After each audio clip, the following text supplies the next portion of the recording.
मार्गशीर्ष महिन्यातल्या 3 गुरुवार भगवान श्रीहरीच्या फोटोला म्हणजे भगवान विष्णूच्या फोटोला आपल्याला ही हार घालायची आहे 3 गुरुवार लगातार.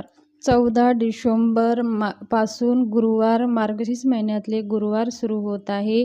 आपली इच्छा पूर्ण होण्यासाठी 11, 21, 51 किंवा 108 यथाशक्ती हळदीचे खोंब आपल्याला घ्यायचं आहे आणि त्या हळदीच्या खोंबावरती आपल्याला ओम नमो बृहस्पते नमः हे मंत्र पाण्याने लिहायचं आहे आणि एका पेजवरती आपली मनोकामना लिहायची आहे आणि ते पेज घडी करून एक माळ बनवायची आहे. हळदीच्या कोंबाची एक माळ बनवायची आहे आणि ती माळ भगवान श्रीहरी म्हणजे भगवान विष्णू स्वरूपी मूर्तीला अर्पण करायची आहे आणि ही माळ आपण मंदिरात करू शकता.